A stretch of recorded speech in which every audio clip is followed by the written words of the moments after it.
Weirding Way Media.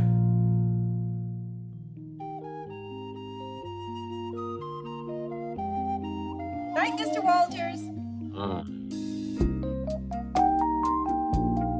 You see that guy over there? Now, he's an actor. The guy on the phone, he's a prize fighter. Me, I'm a cab driver. I'm the only cab driver in this place. Hello again, everyone, and welcome to Night, Mr. Walters, a taxi podcast. I am HP, your co-host, and with me, as always, is my co-host, Father Malone. Father Malone, how are you? I'm not a hooker. I'm a call girl. That may be my favorite bit of every episode now. It's so organic. I love just anticipating what you're going to come up with for that little intro. So that's fantastic. Again, some foreshadowing in what we're going to talk about. And of course, we are reviewing these shows in broadcast order and not in order of filming. Therefore, we're going over episode 8, Paper Marriage. This is a story by Barton Dean, teleplay by your favorites, Glenn Charles and Les Charles, and directed by... Is it directed by James Burrows by any chance? It is directed by James Burrows, lending credence to my theory that he was kind of midwifing this show through the first season and finding its comedic footing. So we see a lot of Jimmy Burrows. And I believe, I think you had mentioned that the Charleses it's Henderson, Nevada's own. Yeah, it's a suburb of Las Vegas, basically. It's just like one town over. I spent a lot of time there. Yeah, I have visited you there. So let's get into this. Let's talk a little bit about Paper Marriage. Exciting for me, and I am assuming for you, Father Malone, because we are blessed with our first Latka-centric episode of Taxi. This is the first of many that we'll see over the years. Not only is it a Latka-centric episode, but we're eventually we're going to get an old friend. How can we have an old friend so new to this series? You've been tracking over the past few episodes of Night, Mr. Walters. You've been following some suspicious men clad in denim, if I'm not mistaken. That's true. He's an archetype, a taxi archetype, and I think they're all foretelling the coming of this man who's going to appear once and then disappear and then come back and bring us salvation. We start this episode in the garage. Actually, it's kind of nice because the last few episodes have all basically been taking place in Mario's primarily. So it's nice for the cabbies to get back to the Sunshine Cab Company garage. And we're visited by a couple of feds. A couple of immigration agents come snooping around the garage, and they're looking for Latka, our favorite mechanic of indeterminate origin.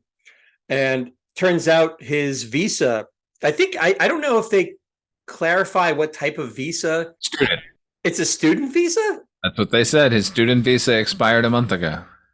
That is bizarre because they never make mention of him going, being enrolled in a college or whatever. And in fact, at this point in the show, his English is terrible.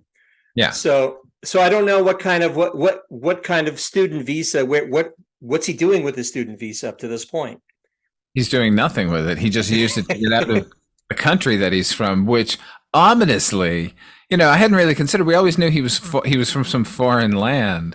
And I just figured it was some sort of Czech Republic. But the fact that the Czech Republic was locked down under Soviet control at the time hadn't really entered my mind until the INS agent showed up here. Because Tony is just like, well, so what? They're just going to send you back home. And Wheeler's like, yeah, they have the postage stamps honor barbed wire. Yeah, right. Latka grew up in the communist regime. He was escaping from it. So the student visa makes sense. I imagine he applied for every visa he could get his hands on just to get out of there and then forgot all about it. Oh, sure. I mean, pretty much everything we ever learn about his country is how awful it is and how poor it is and how just truly backwards the whole situation is. So, I to your point, I guess he's looking for any avenue out of his country. So he apparently neglected to reply. He got a notice from the government saying, if you don't reply within 4 days. Got a letter from the government the other day and it said they want suckers. There's a little bit of public enemy there. That's great. Another favorite. The feds are looking for Louis. Louis is in the bathroom, so they say, well, we're going to get a cup of coffee. We'll come back. Which is funny because there's a coffee machine right there next to the bathroom. That's a mystery that is, never solved, but I guess in the service of the story, They have to leave and come back. So Louis comes out after making some crude jokes about the bathroom walls and what's written there. After the situation is explained to Louis, he steadfastly refuses to lie to the feds. He's more than willing to give up Latka, to the horror of everybody, all of the cabbies, principals and otherwise. They're aghast that he would basically feed this sweet, innocent person to the feds. I think John appeals to his love of Latka and says, I think you love Latka. And that it appears to soften Louis enough. Louis actually says Latka is like the poodle I never had. And he has apparently a renewed resolve to help out Latka, at least until the feds return, in which case he basically flips immediately and says, he's over there. Yeah, it's a great gag. It is a great gag. And then in the meantime, they know the feds are coming back, and Tony kind of shoos Latka back under one of the cars on one of those rolling mechanic platforms. I don't know what you call them. Yeah. But Latka, being the master of surprise, does a switcheroo. The agents pull him out by his feet, but nothing's there except for his old coveralls. He's made his escape. Not, you know what? It's not just the coveralls. That would be fine. There are boots with like fake feet in them, and it goes up to like fake shins. Like there's that much of it. What does he just have that in the trunk of one of those cars, just in case? It is very convincing. It's not like you said. It's not just like the coveralls are there with a pair of shoes. It looks suspiciously like somebody from the props department of a major television series concocted some fake legs for Latka to get out of there with. Dun, dun, dun, dun, dun. This is very cartoony. It is. This part is certainly very cartoonish. It's threatening yellow lights in my mind, HP. We cut to our favorite poor man's process shot of Rieger driving, picking up a passenger. The passenger woman gets in, starts to tell him where she wants to go, and then she screams, like horrifyingly screams, and then leaves, just runs off. And to Alex's surprise, who's in the back seat of the cab? Father Malone? Oh, it's good old Latka, of course. He's hiding from the feds in the back of his cab, which leads me to believe that Rieger is a bad cabbie, because anyone trying to get in the cab is going to freak out that Latka's back there. Here's something else that kind of, I was sort of bothered by it, or maybe a little vexed, was she's getting in the cab, this passenger, by the way, I thought she was Nancy Allen. I don't know if you had the same reaction when you saw her getting into the cab. She looked exactly like RoboCop's Nancy Allen, but it was not. I looked it up. She was off making 1941 at this point. They were probably filming at the same time. That's a very good point. So she gets in, but she screams like horrifically, which makes me wonder, what is Latka doing? How is he posed in the back seat of the cab? Is he exposing himself to this poor woman when she tries to get in? Your thoughts? He is hunched down, so maybe he looks like he's about to spring out. Yeah, I guess that makes sense. Maybe she was afraid she was going to be attacked. We'll go with that. But it did seem a little bit odd that she just has such a strong reaction to somebody who's curled up in a ball in the back seat. But again, she got her SAG card, okay? She got her one moment on Taxi. Latka, is exposed. He comes out. Alex says to him, well, I've been thinking, Latka, and I think you're making things harder for yourself by not turning yourself in, so you really should. To which Latka actually, with a burst of inspiration, says, well, he has a solution. All he needs to do is find a woman to marry. In typical sitcom fashion, all he has to do is find a woman to marry, and the INS agents will have no choice but to let him reside in the country because he's married. Did this episode of Taxi give birth to this trope? They got to get married so the INS doesn't deport the character, because we end up seeing it a lot. It becomes a sitcom trope after this. But I don't know if there was precedent before this. I think there was. I want to say there might have been a Welcome Back, Kotter that used a similar trope of somebody who's going to get married. Or even like, if I'm really stretching back, maybe like the courtship of Eddie's father might have had an episode about that. I don't know. Remember when Fred Flintstone had to marry the Great Gazoo to keep him in our plane of existence? I don't remember that at all. I remember the Great Gazoo, of course. That's a great reference. So he says to Alex he just needs to find someone to marry, and then they cut to the garage. Louis is really trying to get Latka's attention. Latka's giving Louis the cold shoulder because he was so quick to try to turn him into the feds that, Latka understandably he just wants nothing to do with Louis now. And Louis is seemingly very, very upset about this. Elaine arrives at the garage. Latka, with this idea of how to foil the INS agents, he proposes to Elaine, and she's so kind and sweet that she's very touched by the gesture. But at the same time, she says, there's no way we can't get married. I wouldn't possibly get married to you. But just at that very moment, and here's where your little teaser at the beginning of the episode comes in. Just then, Alex walks in with a woman named Vivian, who is apparently she is a hooker. She's a call girl. There's a difference. True. I think they do make that. She has appointments and clients, not Johns that she picks up randomly on the street. What I noticed, and we're talking about tropes and things, is there was a thing for a while in movies and TV shows of the time. The way that call girls would dress, they invariably had that fur coat on top of, you could look at Night Shift with Shelley Long, same thing, right? Absolutely the same thing. Why was that? Well, see, this is a signifier that these are call girls and not hookers. They're high class. They're getting the big bucks. They're wearing the furs. That is a very good way of reasoning that out. The girls in Night Shift were all call girls as well. What about the women in Dr. Detroit? How were they dressed?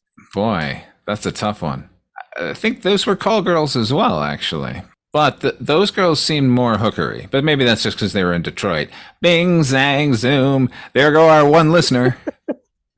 I think there was a lot of spandex and maybe a lot of big hair and nylons, big heels. I think that's probably what I'm thinking of with Dr. Detroit. But anyway, I haven't noticed that. And I went, wow, that's really familiar. And it turns out that was a thing. But I love your theory that it's because they command a higher price so they can afford the nice furs and everything. Apparently, this woman, this call girl, Vivian, has agreed to marry Latka, which is great news for Latka. When we talked about the episode where Alex saves this Great Dane dog, I said that I said that this series sometimes is of more morally questionable material, and I regretted saying it afterwards. And then I watched this episode and thought, "Oh no, you were right. This is the tale of an immigrant circumventing the law by marrying a call girl on national television, 1979. This is where we were." Oh yeah, no, and she has some good lines too. We'll get to in a minute. They don't really hold back with Vivian. She's a pretty funny character. Very believable. I don't know the actress. I'm not familiar with her work, but she definitely, she felt authentic to me. She felt very gritty and kind of no nonsense, and I like that about her. She'll be so proud to know that you think that she made an authentic prostitute. She made a hell of a call girl. Whoever you are, you did fantastic. We're later in the episode now, and Louis is still trying to convince Latka, just having nothing to do with Louis. Louis is no longer his friend, so he's still trying to break through to Latka.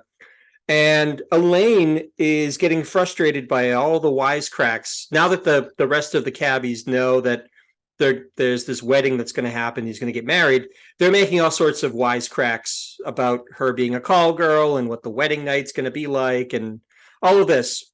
Elaine is so good. She's so nice. I love that she intervenes and tells them to shut their yaps.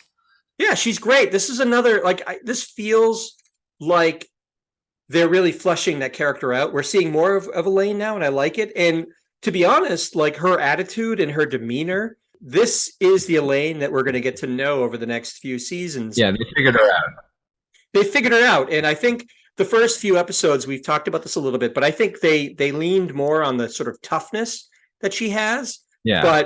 But here she's much more tender and sympathetic to Latka's plight and everything that's sort of wrapped into that. And I like that about her. Well, I think they had written, it's not a guess on my part, that character was originally supposed to be much older. and much more world weary. And those scripts probably remained unchanged, and Mary Lou Henner was playing to that.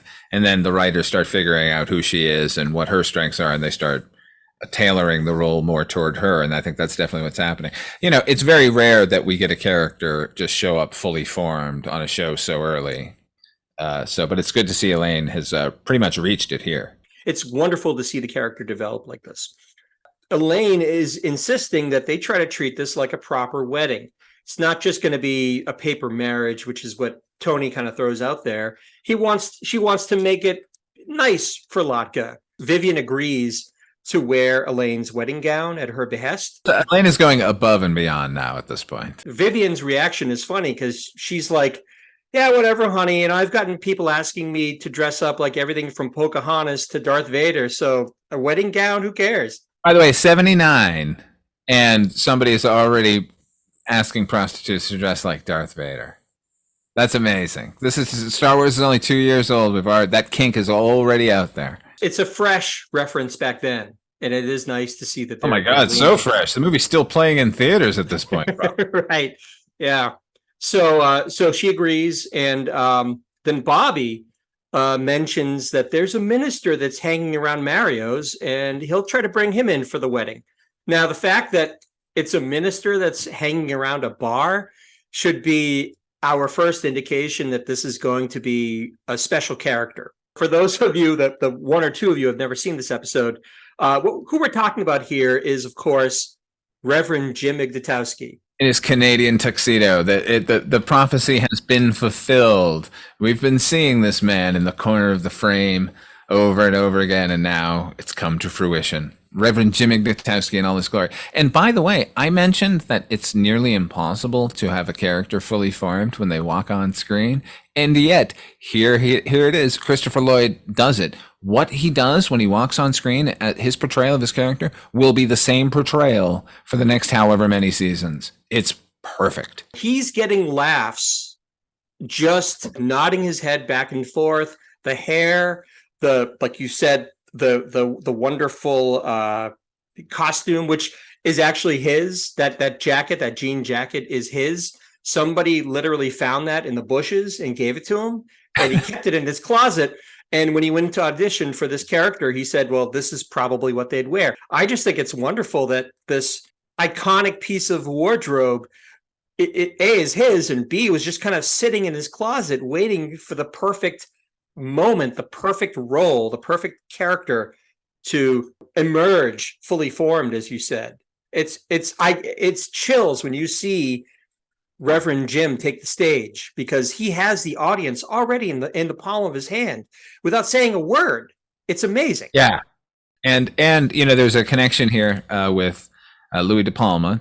Obviously, Danny DeVito and Christopher Lloyd were both in the Academy Award-winning feature film One Flew Over the Cuckoo's Nest together. He was a known commodity, as I understand it, Christopher Lloyd. He actually was and is, I should say, a serious actor. What I thought was fascinating is one of the texts that I rely on to prepare for this show is the official fan guide by Frank Lovies. And he's got a wonderful chapter on all the actors and how, their histories and how they got the role.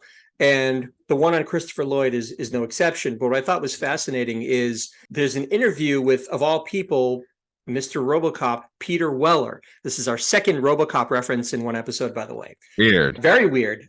Peter Weller apparently performed in a production of Macbeth along with Christopher Walken, John Hurd, Dan Hedaya, later to be on, of course, Cheers and other things, James Tolkien, and Carol Kane, and Christopher Lloyd. Holy fuck, I want to see that right now. My God, what an incredible cast. And one of the funny anecdotes of this is Christopher Lloyd was known as being rather eccentric and a quiet guy, and maybe not the kind of a shy individual. And the nickname they had for him was the Fog. Somebody who kind of wafts in with a presence that you can't define, but he's there. And it just I think it's what a wonderful description of him, and what an interesting career he's had even up to this point. He's acting alongside Christopher Walken and Peter Weller in Hamlet, or Macbeth rather. It's incredible. Speaking as Father Malone, I definitely approve of his nickname. Good call. With all this buildup, let's get back to the episode. We cut back to the garage. It's all decorated. There's this weird. Wait, yeah. Before you go there, I'm probably talking about the same thing, which is this odd shot, this introductory shot for the wedding, right? Now, it is an unusual shot, but to me, the most unusual part is it starts on the upper deck, the upper floor that we never ever go to, which is ringed in chicken wire. There are 2 battery cables hanging from it. Do they ever explain the battery cables? No, I don't think they ever do.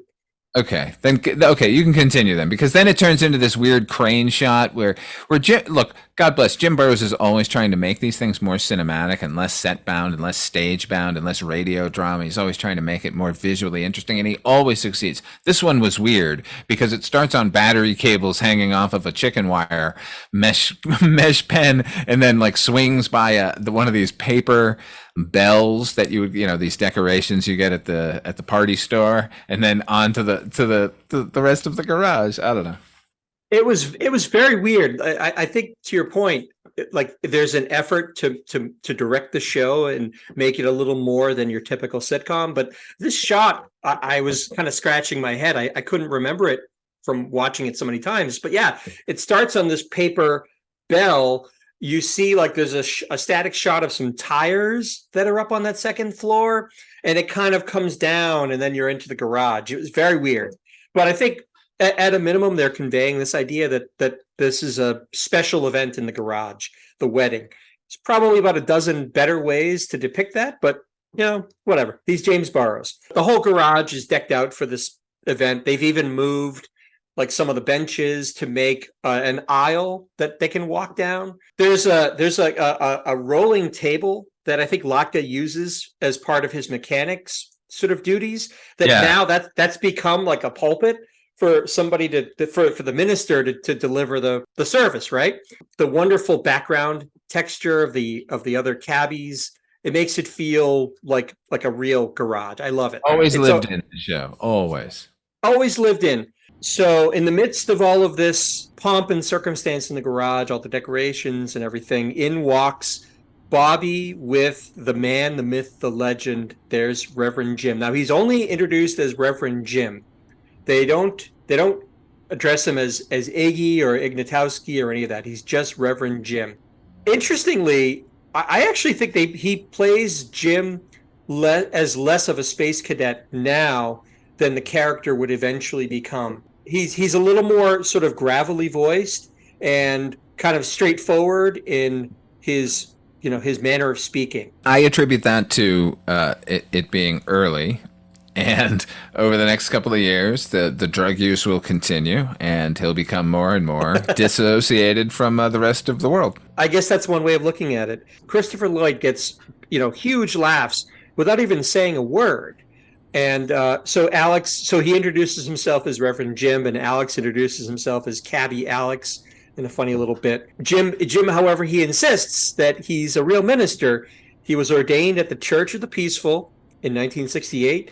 And Jim assures Alex that the church was, quote, investigated and cleared completely, which I love that these little, because we learn this over time, these little details about Reverend Jim and his life before, during, and after the 60s.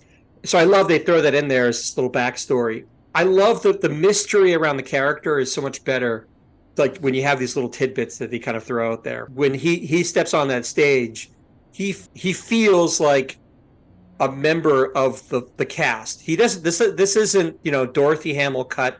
This isn't Angela. This isn't somebody who's just there in one episode and then they're gone. It feels right when he's there. Yeah. Oh, absolutely. It's the missing piece.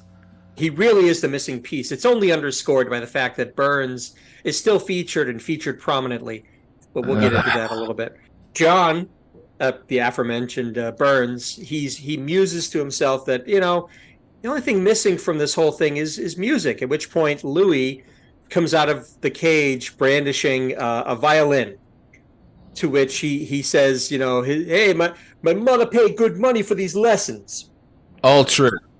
It is all true. It's funny because for me, it's a little bit of a bait and switch, because oftentimes when you see a character on a show come out and do something that they're not known for, like if they're going to play an instrument or sing a song, generally, it's because that actor is well trained in that discipline, and they blow you away because you go, wow, I didn't know that such and such could play the guitar. They call that the Gomer Pyle effect.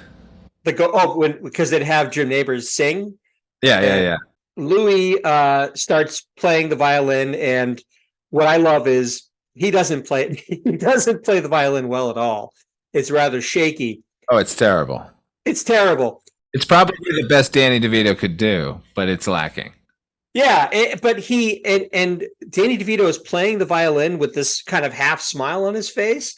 Like, it gives me the impression that he was having so much fun getting out there with his violin, playing a little bit. At one point, Vivian, the call girl, comes. This is my favorite joke in the show, where the bride finally emerges and somebody says, beautiful. And Louis says, thank you.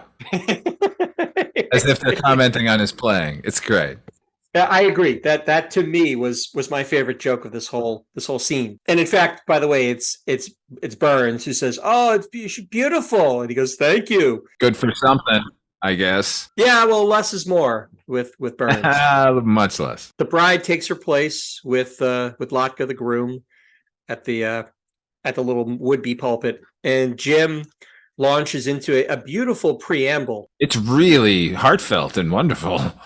It is, and it's delivered with conviction and heart, and it's beautiful. He talks about why people get married. It's beautiful. But what's great is at the very, very end of it, he kind of like smiles and he says with a huge grin on his face, "I bet you thought I was going to screw that up, didn't you?" Which is exactly what you're thinking, seeing this burnout deliver this wedding service, right? Absolutely. It's a wonderful moment. And to me, at that point, I, as a viewer, I'm like, I want more of this character. This guy's fantastic. He's so funny. He's sweet. He's gentle. He's kind, but he's so weird. Also, an interesting side note.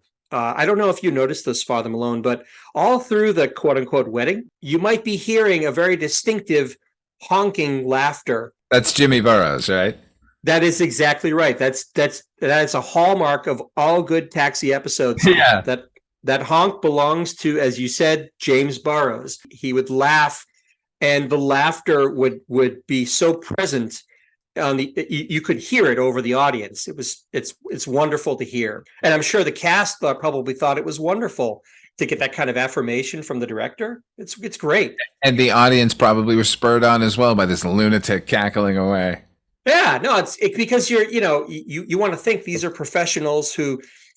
He's been doing this since Mary Tyler Moore and prior, but somebody who has such a love of comedy and a love of good comedy that he can't help himself. He just has to laugh and let it out. Latka kisses the bride. The ceremony's over. Sadly, Vivian leaves Latka at the altar.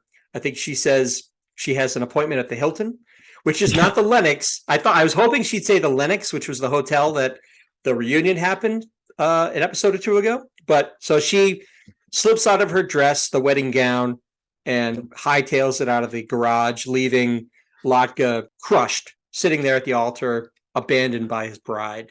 Oh my God, this fake marriage really killed him. Right. This high price prostitute that he's now married to. Yeah, but that to me, that like underscores the innocence of this character, because he says to her before she goes, he says something to the effect of like, "I love you and we're going to have a wonderful life together. And, you make me so happy." And she's like, "Yeah, whatever, honey, I got to get out of here." And she goes, leaving him with nothing but the flowers and the memory of the. I will say this. This is how you do a rube on this show with Latka instead of John Burns. I'll also say that Alex Rieger caught that bouquet, which now means that no one in the garage is allowed to get married until Alex does. That's an old rule, but they do honor it at Sunshine. He does catch the bouquet in a nice bit of choreographed, action at the wedding. So that's our episode. That's the action here. We're going to break this down a little bit. Let's talk about some of the good things that came out of this episode. Maybe stuff we haven't already discussed already. What are some of the things that you want to call out as being exceptional in this episode, Father Malone? Reverend Jim Ignatowski. The end. I mean, there are a couple of good lines here and there, and there's some good character stuff, but the main takeaway of this episode is that Reverend Jim shows up and saves the day. Oh, unquestionably. It's our first real glimpse at a future Taxi MVP, and it is really a star is born. It's so clear that he meshes well and he blends with the ensemble. Of course, he's going to become a featured player. I mean, it's going to happen. His presence makes me forget all about the fact that this isn't how INS works, that you can't get married in front of them to a prostitute and then they go, okay, all's forgiven. No, you have to have been married for some time. You have to prove this entire anyway. Yeah. Well, that's one thing I didn't mention that. So that's another. I'll put this into the good category. We didn't talk about this, but now that you mention it, we didn't discuss the INS agents come back at one point, and because now the word has gotten out that Latka is going to get married, but they have to come back and has to be proven to them that this is a real marriage, that they really love each other, what have you, and this is what gets Louis back in Latka's good graces, where Louis comes out. This is the other good thing I would mention in the episode. Like not only his story, but then the button on the story is another fantastic joke. Right. So, well, tell us what the story was and what the punchline was. Basically, he tells him a story that Latka is so in love with her that when her parents offered to give him $1,000 to leave her alone, he denied it. So great was his love. And after the INS agents have bought this story and left, Rieger congratulates Louis on coming up with this lie and this fabrication of this story of the money being offered for someone to leave their potential spouse behind. And he says, no, it's not a lie. Like, this story happened. Only two things were different. They only offered $50 and I took it, which is great. It's delivered well. The story is delivered well. I mean, DeVito can do this stuff in his sleep, and the timing on the joke, the punchline, is impeccable. And it's one of the things that's why I bring it up now, is because it's one of my positives in this episode. Some of the comedy is really funny. Obviously, we have Reverend Jim's introduction. It's a Latka-centered episode, which is nice too, because this gives us a little more insight into him as a character, and frankly, we get to see more of Andy Kaufman doing what he does best. How could that not be a big positive, right? Absolutely. Was there anything else you wanted to call out as being particularly good in this episode before we move on to the bad? No, we're going to go right to the bad. So let's go into the bad. I guess I'll lead off. I feel like this episode took a long while to build up any steam. I feel like actually the story that Louis tells and the lead into the wedding itself is really where it felt like it picked up, momentum at that point. And I felt like the comedy really stood out to me more. I don't know if that was your impression as well. I completely concur. This is just like the episode with where John and Dorothy Hamilcutt get married, where the third act was gangbusters, and the first two were just kind of limping along. That I think this is better than that episode. The first two acts work a lot better, but it doesn't change the fact that it's this formulaic kind of sitcom plot going on here that we're watching. Yeah, exactly. And I think that you said it really well. It's the third act, crushes, but it's a little bit, it takes a while to get through that first and second acts. There are moments that sort of sparkle, but on a whole, it felt a little bit dull until the third act when the wedding finally happens. It's hard to argue with this episode being, a decent, example of a Taxi episode. I have to mention one more thing. Yes, go for it. In the midst of the ceremony, actually, as the ceremony has sort of wrapped up, but they haven't wrapped up completely, they cut to the audience where Tony Banta turns to Wheeler and says, "This is heavy," which I know shouldn't be some weirdo prescient remark about Back to the Future, but it sure feels like it because it's so featured that him and Banta saying this, what was heavy at this point? There was nothing heavy. Anyway, it was very unusual. I did not make the connection of that, the Back to the Future connection with that line. I did think it was odd that they feature that line so prominently, and it didn't get any real laughs. It's just he kind of says it. Isn't it doubly weird now that you've made the Back to the Future connection? Isn't it triply weird now that you're wearing a Back to the Future t-shirt right now? It is very weird. I happen to be wearing a Back to the Future t-shirt as we speak. That is cuckoo. That is very, very weird. But and that you know what? I'm going to put that in the positive category. That's well done. It's the episode has grown in my estimation. So speaking of which, here's the point at which we start talking about yellow lights. Thank God Jim's going to give us the yellow lights. There we go. What does a yellow light mean? Thank you. There he is. There's our man. Father Malone, how many yellow lights do you give this episode? Dying to know. I give it 3 yellow lights. It's funny enough, and it's well acted enough, and the appearance of Jim is good enough to elevate the things that I didn't like about it. It's not that there was anything particularly wrong with the episode. It's just that it wasn't the levels that I hope for when I watch a Taxi episode. I too gave it 3 yellow lights. I feel like the episode really, not that it needed to be redeemed, but it was a bit middling for a while. But I feel like it totally redeemed itself with the wedding scene and consequently with the introduction of Reverend Jim. I mean, how that Reverend Jim alone is worth 1 yellow light, tacked on to whatever score we were going to give it. So solid 3 yellow lights. It's essential, if for no other reason, that you see the first appearance of Reverend Jim. It's not a quintessential episode, but it is one that I think all casual Taxi viewers should watch, I think. So it's 3 from me and 3 from Father Malone. So that will do it for this particular episode of Night, Mr. Walters.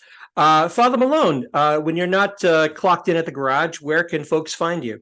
You can find me at fathermalone.com, and you can find me at weirdingwaymedia.com. I got a lot of podcasts over there, like Midnight Viewing, the Night Gallery podcast, and Dark Destinations, and Astounding Tales of the Public Domain, and on and on and on and on. I even do some with HP. I also can be found amidst all of the other great content on Weirding Way Media. You can find me on the Banachek podcast, Wolf and Raisin, with Father Malone.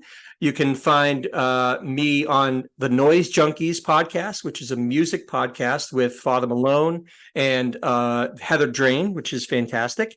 And you can also find me here and there on Dark Destinations, which I would encourage you all to check out. For myself and for Father Malone, thank you so much for listening. And we will see you all again next episode. Night, Mr. Walters.